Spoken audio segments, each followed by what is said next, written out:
Hello dear students, it's Kiran your teacher. Today we are going to know about civics electoral politics part 2. Yes, इससे पहले मैं आपको part 1 दे चुकी हूँ और अगर आपने नहीं देखा तो मैं उसका लिंक दे दूँगी, आप देख लेना. ऑलमोस्ट मैंने फर्स्ट वीडियो में 7 क्वेश्चन दिया था. इसमें मैं 4 क्वेश्चंस तो थोड़े बड़े लेवल के दे रही हूँ और 20 क्वेश्चन जो हैं वो ऑब्जेक्टिव्स हैं. और देखती हूँ कुछ ऐसे बुक के टॉपिक को उठा कर दूँगी सो दैट कि चैप्टर में जो भी प्रॉब्लम हो वो क्लियर हो जाए. तो शुरू करें. आज का ये पहला क्वेश्चन है आपका. What are the merits and demerits of political competition. Political competition के क्या मेरिट एंड डिमेरिट हैं. आप यहाँ देख रहे हो मैंने और में ही ये डाला. Is it good to have political competition. Explain.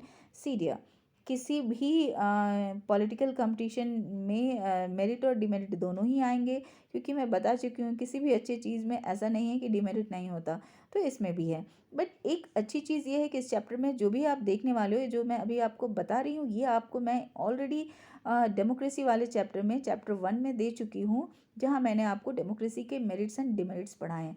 तो डियर कुछ वही चीज़ है यहाँ पर, बस थोड़ी सी चीज़ें आगे पीछे होंगी, लेकिन आप उन्हीं फैक्ट को लेकर चलो. जो डेमोक्रेसी के मेरिट थे वो मैं यहाँ पॉलिटिकल कंपटीशन की मेरिट में डालने वाली हूँ और जो डिमेरिट थी वो मैं यहाँ डालने वाली हूँ. तो अब बात ये आता है कि फिर दोनों एक जैसा क्यों. तो ज़्यादा कुछ नहीं है, आपको डरने की ज़रूरत नहीं है. सिविक्स या फिर एसएसटी के किसी भी पार्ट के लिए अगर आप समझ के पढ़ते हो ना तो प्रॉब्लम नहीं होगी. हाँ, हिस्ट्री में कुछ डेटाज ज़रूर लर्न करने होते हैं. लर्न तो किसी में भी करना होता है, किसी भी फैक्ट को तो लर्न करना ही होता है ना. तो आप शुरू करो. यहाँ पर मैं आपको यहाँ दे रही हूँ आंसर, अब देखना शुरू करो. मैं यहाँ दे रही हूँ. Yes, it is good to have political competition in a democratic country, but it has merits as well as demerits both. इसमें दोनों चीज़ होती है. मेरिट क्या है? It create disunity and factionalism. ये कंपटीशन की वजह से आप में डिसयूनिटी आती है, एकता खत्म हो जाती है और एक्चुअली विवाद जैसे कंट्रोवर्शियल सिचुएशन भी उत्पन्न होती हैं. नेक्स्ट पॉइंट कहता है candidates often use dirty tricks to win election. Candidates जो है वो डर्टी ट्रिक्स इस्तेमाल करते हैं इलेक्शन विन करने के लिए. कौन सी डर्टी ट्रिक्स? आपने नोटिस किया होगा इलेक्शन से पहले वही कुछ जिस ईयर इलेक्शन होने वाला होगा ना उससे 6 मंथ पहले के करीब आप नोटिस करना, और नहीं किया तो डेफिनेट कर लेना कि जितने भी न्यूज़ चैनल्स हैं ना उसमें रूलिंग पार्टी अपोजिशंस के बहुत से ऐसे राज खुल खुल कर सामने आएंगे कि इनके ये राज हैं वो राज हैं. तो ये सब कौन कर रहा होता है? तो ऐसी ही पार्टियां ही कर रही होती हैं जानबूझकर, सो दैट कि वो अपोजिशन को नीचा दिखा सकें. तो और ये ज़्यादातर आप देखोगे होता ही है. और यहाँ नेक्स्ट पॉइंट की तरफ मैं आपको ले चलूँ. Money power is often crucial determinant of the result in election. Money का बहुत इंपॉर्टेंट रोल होता है इलेक्शन में. आजकल जो कि पॉलिटिकल कंपटीशन में गलत है, यानी जो पैसे वाले लोग हैं वो इसका इस्तेमाल कर रहे होते हैं. जब 10th में जाओगे ना तो मनी के साथ साथ मसल्स पावर भी वहाँ आपको देखने को मिलने वाला है, क्योंकि मसल्स पावर का मतलब जैसे कि किसी भी ऐसे ताकतवर आदमी की मदद से आप वोटर्स को डराएं धमकाएं, कुछ इस तरह की चीज़. मनी तो लालच देने के लिए आप करते हैं, ब्राइब करते हैं, जैसे फुसलाना. नेक्स्ट है smaller and independent candidate may have not sufficient resources to compete with the big parties और equal terms on equal terms. तो जो छोटे हैं या इंडिपेंडेंट जो प्रत्याशी हैं उनके पास सफिशिएंट रिसोर्स नहीं होता कि वो इलेक्शन में compete कर सकें, क्योंकि वो इतने पावरफुल अभी नहीं होते कि उनके पास होता है. वैसे इस समय के लिए ये कंपटीशन सही नहीं है. नेक्स्ट है parties can even bribe the people with money for vote. और तो और पार्टीज जो फुसला सकती हैं ब्राइब के साथ. यहाँ मैं डाल सकती थी थ्रेटन टू द वोटर्स, या फिर डरा भी सकते हैं, धमका भी सकते हैं वोटर्स को. और वैसे मैं आपको याद दिला दूँ मैंने ये कहाँ आपको दिया है. तो जो मैंने कोड ऑफ कंडक्ट दिया है ना इससे पहले वाले वीडियो में क्वेश्चन नंबर 7, तो उसमें मैंने इन चीज़ों को डाला है. अब देख लेते हैं मेरिट क्या है इलेक्शन के कंपटीशन की. तो वही कुछ है जो डेमोक्रेसी की मेरिट्स होती हैं. It creates competition among the parties to serve the people better. ये जो है पार्टीज़ के बीच में कंपटीशन क्रिएट करता है, जो कि जनता के सामने अच्छी जो है पेशकश करते हैं. अब कुछ वैसे समझो कि एक क्लास में अगर 10 बच्चे हैं और 10 बच्चे में जो है 5 बच्चे बहुत टैलेंटेड हैं, उनमें से हमेशा कंपटीशन होती है कि वो कौन फर्स्ट करेगा. तो वो पांचों और भी ज़्यादा मेहनत करें, क्योंकि उन्हें अपनी पोजीशन के जाने का डर होगा. लेकिन अगर उसमें 10 बच्चे हैं और एक ही बच्चा है थोड़ा बहुत पढ़ने वाला, अच्छे नंबर लाने वाला, तो वो बिल्कुल मेहनत नहीं करने वाला, क्योंकि उसे क्या लगने वाला है कि बाकी तो उसके बराबरी में आने ही नहीं वाले. तो इस तरीके से ये जो है उसके स्टैंडर्ड को गिरा देगा। लेकिन जब कंपटीशन होता है ना, तो जो स्टैंडर्ड होता है वो बढ़ जाता है। तो ये बहुत अच्छी चीज़ है। सेकंड है, people will have lot of option among the various leaders. लोगों के पास बहुत सारे ऑप्शन होंगे, बहुत से लीडर को वो चुन सकते हैं। People can select a particular leaders who can solve their problems. लोग जो हैं वो किसी पर्टिकुलर लीडर को चुन सकते हैं जिनसे उन्हें उम्मीद है कि वो उनके लिए बहुत कुछ कर सकते हैं, उनकी प्रॉब्लम को ख़त्म कर सकते हैं। फोर्थ पॉइंट कहता है, political competition mostly benefit the people as parties will do their best to sure the people. जो पॉलिटिकल कंपटीशन है वो बहुत बेनिफिट आपको देता है, स्पेशली जैसे पार्टीज़ जो हैं वो अपना बेस्ट देते हैं और जनता के लिए श्योरिटी का मौका होता है। दैट मीन जनता को ज़्यादा अच्छे चांस मिलने के मौके होते हैं। नेक्स्ट है, political competition lead to the development of nation. ये सबसे बड़ी बात है, कंपटीशन जैसे ही होगा उससे नेशंस के डेवलपमेंट के चांसेस बढ़ जाते हैं। जैसे मैंने अभी फर्स्ट पॉइंट में आपको बताया ना कि कैसे स्टूडेंट्स जो हैं वो ज़्यादा डेवलप होंगे अगर उनको ज़्यादा कंपटीशन मिलने वाला है, वैसे ही अगर पार्टीज़ बहुत अच्छी अच्छी रहेंगी तो कंपटीशन बढ़ेगा और नेशन भी ज़्यादा डेवलप होगा। और नेशन डेवलप होगा तो उसमें रहने वाले लोगों के पास भी डेवलपमेंट ज़्यादा आएगा। Your next question is what is a voter list. Dear, मैं पहले बता दूं कि वोटर लिस्ट को ही हम कहते हैं इलेक्टोरल रोल, और ये प्रिपेयर किया जाता है एक्चुअली ये किनके पास होता है, तो ये चीफ इलेक्शन कमीशन जो होते हैं उनके पास ये सारे रिकॉर्ड होते हैं। तो उनका ये बड़ा काम होता है, ठीक है। वोटर लिस्ट प्रिपेयर करने में गवर्नमेंट टीचर्स की मदद ली जाती है, जो कि घूम घूम कर घरों में वोटर लिस्ट प्रिपेयर कर रहे होते हैं। तो एक्चुअली जो सेंसस होता है उस दौरान ही ये चीज़ें होती हैं। हालांकि बीच में भी चांसेस हैं कि आप ऑनलाइन ऐसे ऑप्शंस अवेलेबल हैं जिसके थ्रू अगर आप 18 के उससे पहले हो जाते हैं तो आप उसमें अपना जो है नाम डाल सकते हैं।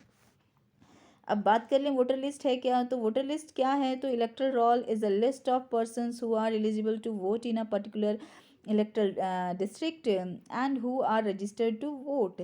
तो यहाँ पर तो मैंने ऐसे डाला है पर्टिकुलर इलेक्टोरल डिस्ट्रिक्ट के लिए, लेकिन जैसे स्टेट के लिए तैयार हुआ वोटिंग लिस्ट, लेकिन बाद में अगर लोकसभा के चुनाव हो रहे हैं तो वहाँ भी वो वोटर लिस्ट यूज़ होता है, ठीक है। क्योंकि वो छोटे लेवल पे प्रिपेयर हुआ लेकिन वो बड़े लेवल पर यानी लोकसभा के चुनाव में भी उसके काम होते हैं।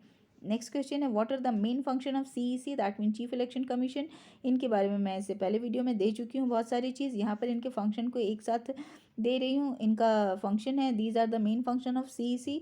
पहला है making the voter list, voter list को प्रिपेयर करना। अनाउंसिंग द वोटिंग डेट, किस दिन वोट होने वाला है वो अनाउंस करते हैं। Filling the nomination, filling the nomination का मतलब है कैंडिडेट्स जिस दिन अपना नॉमिनेशन फाइल करते हैं। नॉमिनेशन फाइल करते का मतलब क्या है कि जो भी कैंडिडेट खड़ा होते हैं वो जो फाइल करने जाते हैं, जैसे उनका नाम, उनकी जॉब, उनके इनकम, उनके सारी कुछ लाइबिलिटीज़, एसेट्स, जितनी भी जिम्मेदारी हैं, लाइबिलिटीज़ हैं, उनको सारे एक एक डिटेलिंग भरनी होती है। और ये डिटेल किनके पास होता है, तो इलेक्शन कमीशन के पास होता है।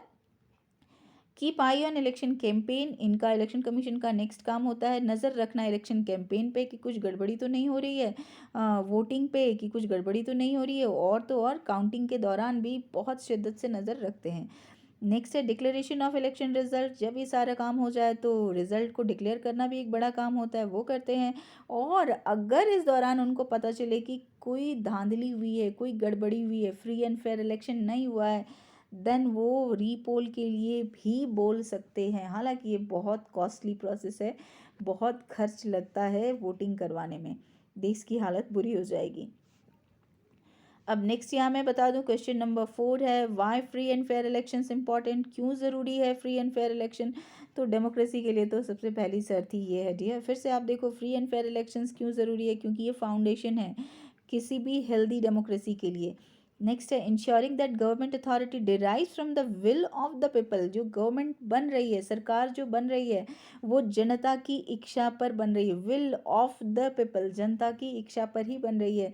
ये इंश्योर करने के लिए ज़रूरी है कि भाई फ्री एंड फेयर इलेक्शन कराए जाएं। उसके बाद है, voters need to be assured of more than just a well manage day of polling, यानी कि वोटर्स को भी ये अश्योरिटी मिलती है कि आगे भी जिनको उन्होंने वोट दिया है वो उनके लिए काम करेंगे। ऐसा नहीं कि बस एक ही दिन का वोटिंग हो गया, उसमें तो इलेक्शन कमीशन ने काम कर दिया और बाकी फिर तो वैसे ही, ऐसा नहीं। तो इस तरीके से ये बहुत यूज़फुल है। अब मैं यहाँ आपको दिखा रही हूँ एक क्वेश्चन, जिसमें आप देख रहे हो क्वेश्चन नंबर 5 लिखा हुआ है। और ये एक्चुअली मैंने इसे क्यों हटाया नहीं, क्योंकि मैं चाहती हूँ एज इट इज़ ही आपको शो करना।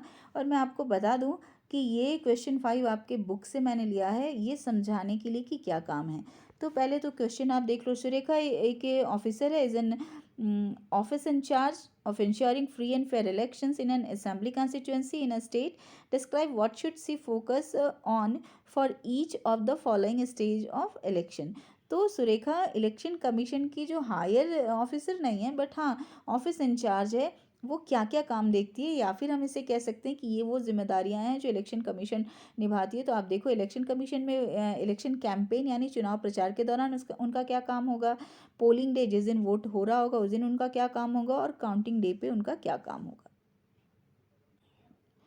अब यहाँ आप देख रहे हो इलेक्शन कैंपेन के दौरान वो क्या कर रही होंगी। तो सबसे पहले तो आप देख लो, she will have to focus various duties such as ensure that candidates can not bribe और थ्रेटन, जो मैंने अभी आपको दिखाया भी कि कैंडिडेट जो है वो किसी को फुसला ना रहे हों और डरा ना रहे हों।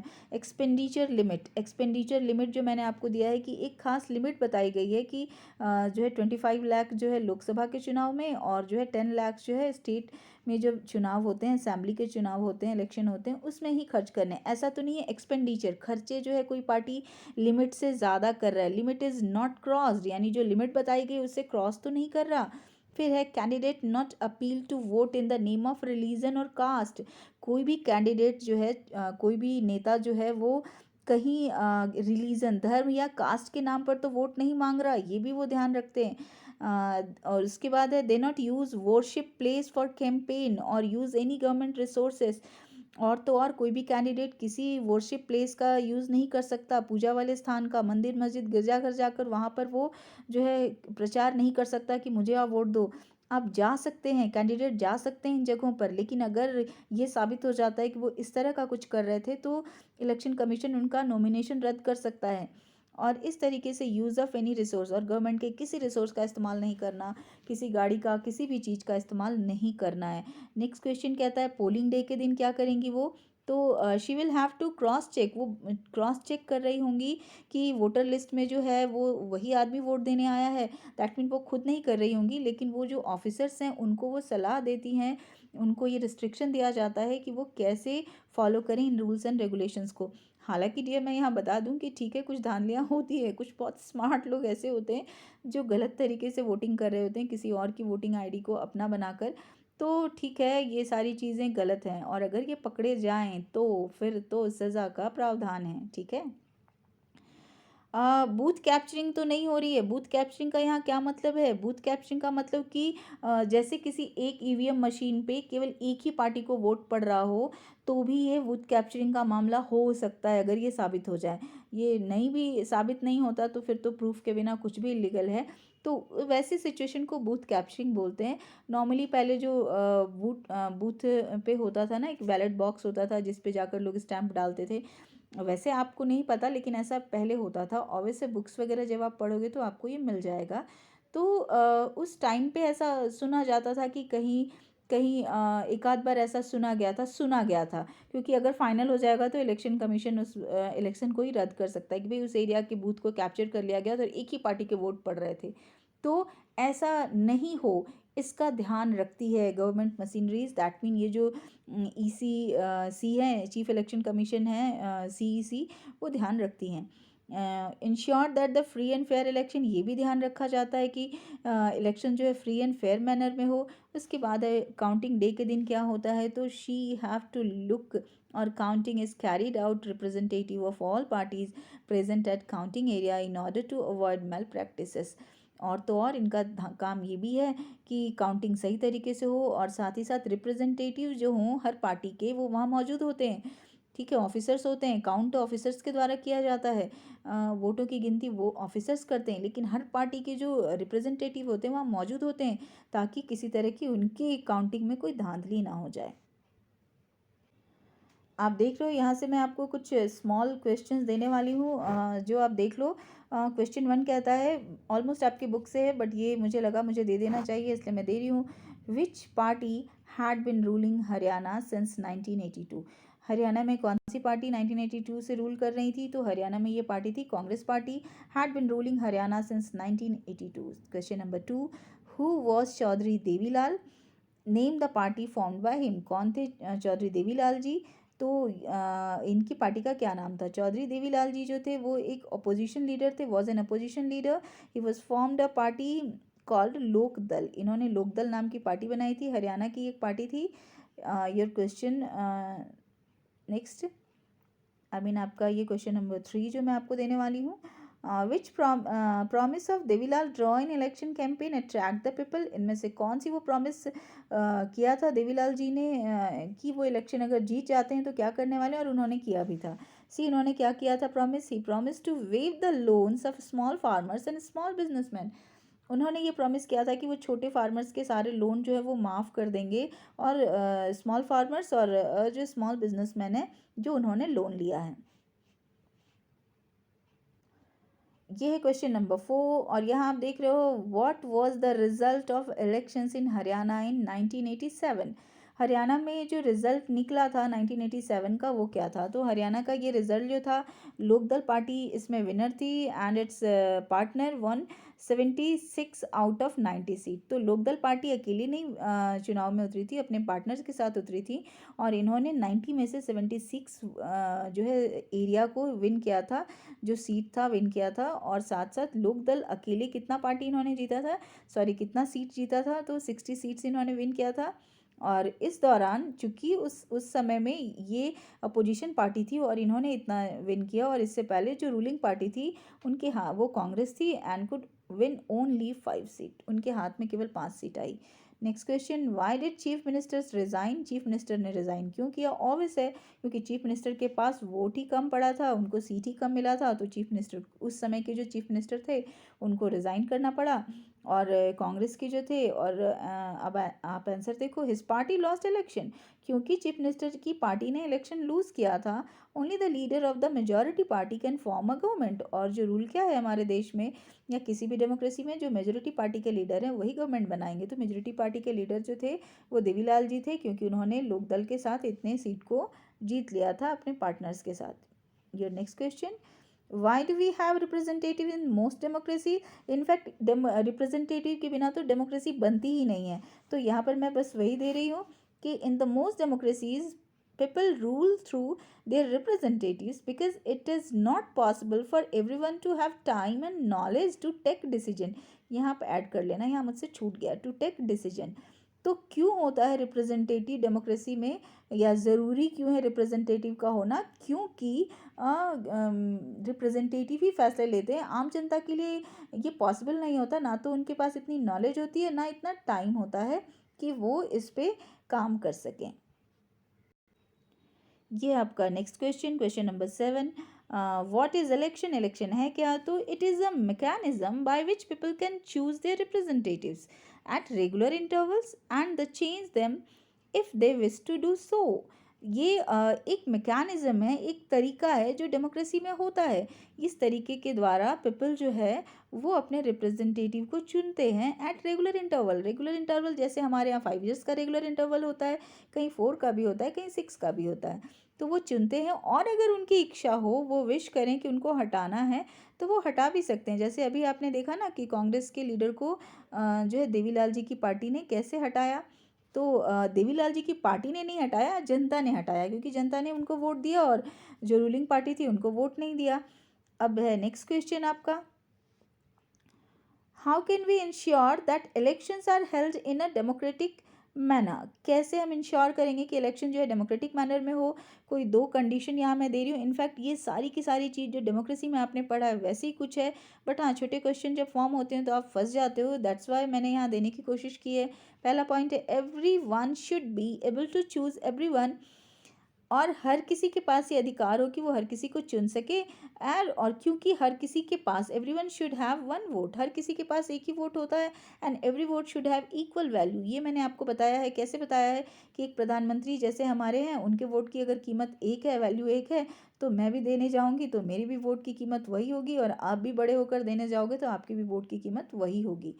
तो ये बहुत ज़रूरी चीज़ है। इस मायने से इंश्योर किया जाता है कि इलेक्शन जो है सही तरीके से हो रहा है। जबकि फ़िज़ी के बारे में अगर मैं बताऊँ ना, तो फ़िज़ी में ऐसा नहीं होता। वहाँ के रहने वाले लोगों की कीमत ज़्यादा होती है, और जो बाहर से जाकर वहाँ बस गए हैं, वहाँ बसे हुए हैं, ऐसा नहीं कि वहाँ पर कहीं से गए हैं, तो उनके वोट की कीमत कम होती है। तो वो रियल डेमोक्रेसी नहीं है। अब यहाँ सेकंड पॉइंट मैं बता दूं, elections must be held regularly and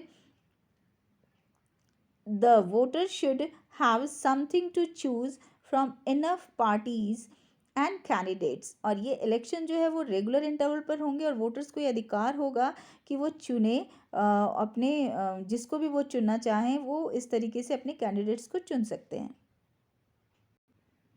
ये है क्वेश्चन नंबर 9। और यहाँ पर आप देख रहे हो कि ये सिंपली आपको यहाँ बता रहा है कि इलेक्शंस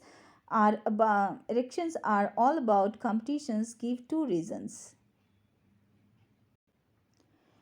तो आप देख रहे हो पहला आंसर है कि क्या है। जैसे कि क्वेश्चन में अगर आप देखना चाहो तो एक बार देख लो कि पॉलिटिकल कंपटीशन जो है वो एक्चुअली सारा कुछ जो है पॉलिटिकल कंपटीशन इलेक्शंस के दौरान होते ही हैं, और इलेक्शंस को अगर हम बात करें तो वो पॉलिटिकल कंपटीशन के बारे में ही बात कर रहा होता है।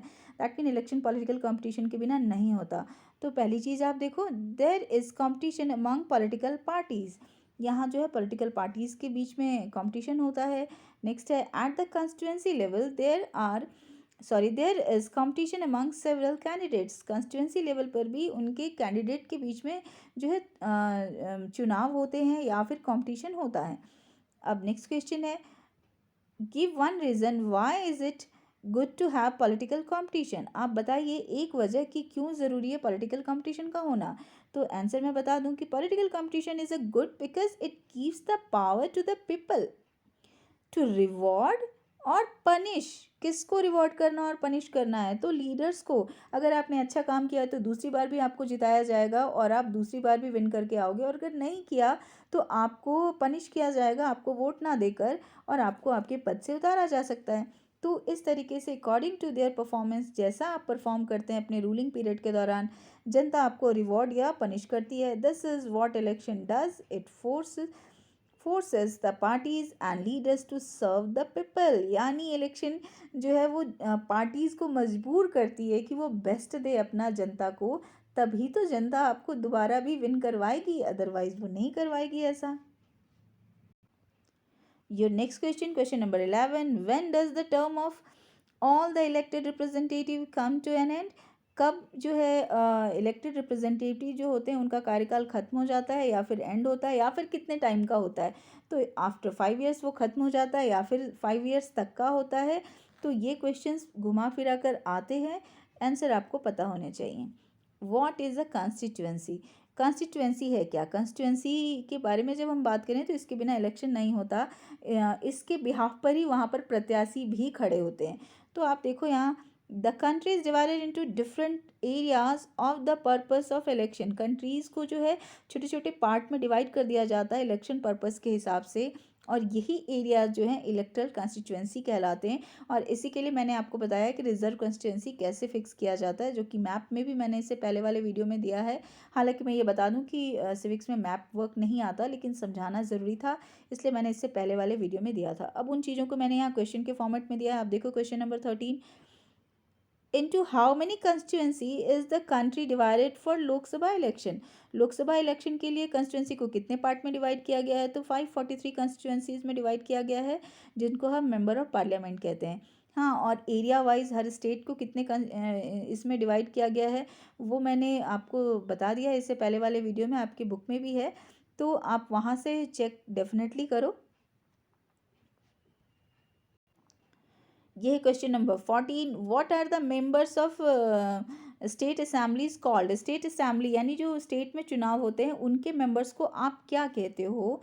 तो स्टेट असेंबली में जो चुनाव होते हैं, चुनकर जो मेंबर बनते हैं, आते हैं, जीतते हैं, उन्हें हम कहते हैं एमएलए यानी member of legislative assembly. Question number 15, how are the constituencies divided in at the local level.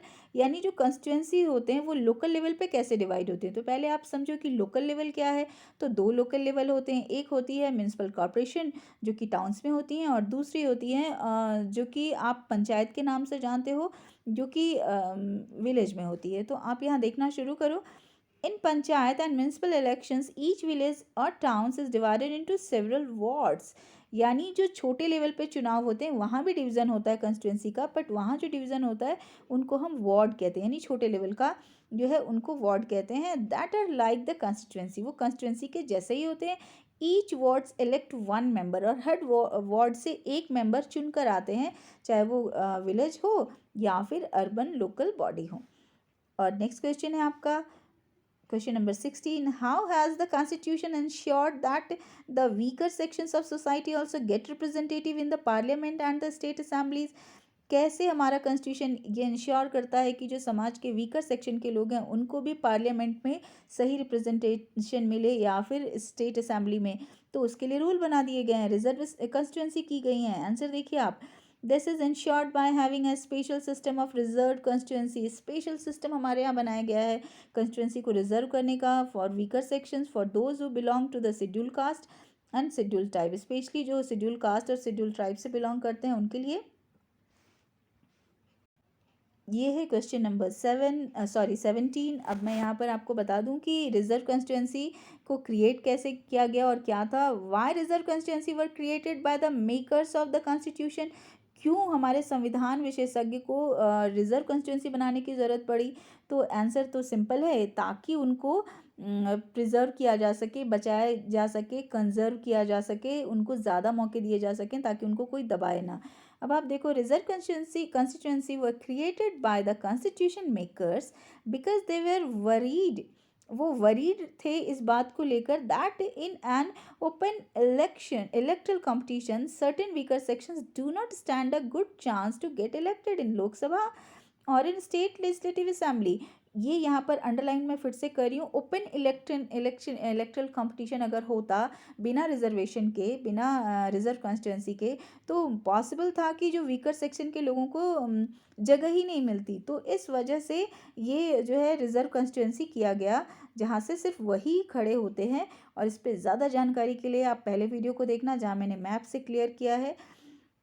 They may not have the required resources. जो ये लोग होते तो इनके पास रिक्वायर्ड रिसोर्स भी नहीं होता, ये सामने भी नहीं आ सकते. Education and contacts to the contest and win election. इनके पास ना तो उतनी एजुकेशन थी और ना इतने कॉन्टेक्ट्स थे कि वो इलेक्शन को कंटेस्ट कर सके और विन कर सकते. Your next question. How many seats are reserve for ST and STs in Lok Sabha. SC और एसटी के लिए कितने सीट रिजर्व है. तो आप देखो, यहाँ पर अभी की बात अगर करें तो करंटली जो है लोकसभा में 84 सीट है. किसके लिए रिजर्व. तो ये एससी के लिए, शेड्यूल कास्ट के लिए. और 47 सीट रिजर्व है एसटी के लिए, यानी शेड्यूल ट्राइब के लिए आज के टाइम पे. ये है आपका question number 19. How many seats are reserve for women in local bodies. कितना सीट रिजर्व है लोकल बॉडीज़ के लिए. तो लोकल बॉडीज़ के लिए 1/3 सीट रिजर्व है. आप देख रहे हो, इससे भी मैंने आपको दिया है जो 1992 के बाद जो स्टेट इलेक्शन कमीशन बना और उसके बाद जो ये प्रावधान किया गया पंचायत के चुनाव 92 के बाद ही रेगुलर शुरू हुए. तो वहाँ पर जो है 1/3 जो है सीट यानी लोकल चुनाव में जितने भी लोकल चुनाव है वहाँ पर महिलाओं के लिए रिजर्व किया गया. अब जो है next question. Seat reservation was later extended to other weaker sections at the district and local level. What are they called. तो सीट रिजर्वेशन की बात जो है लोकल लेवल पे आगे भी बढ़ाई गई, एक्सटेंड की गई वीकर सेक्शन के लिए. यहाँ भी आवाज़ उठने लगी कि कुछ लोगों की तरफ से कि भाई उनको भी रिजर्वेशन दिया जाना चाहिए. तो वो कौन सा ग्रुप था जिसे रिजर्वेशन दिया गया. तो उस ग्रुप का नाम है ओबीसी या अदर बैकवर्ड क्लासेस. इसमें बहुत से लोगों को शामिल किया गया, बहुत से कास्ट को इसमें ऐड कर दिया गया कि भाई ये लोगों को भी कुछ बेनिफिट्स मिलेंगे. ओके डियर, आज के वीडियो में बस इतना ही. होपफुली आप लोग पढ़ रहे होंगे. और बस bye, take care, have a nice day dear.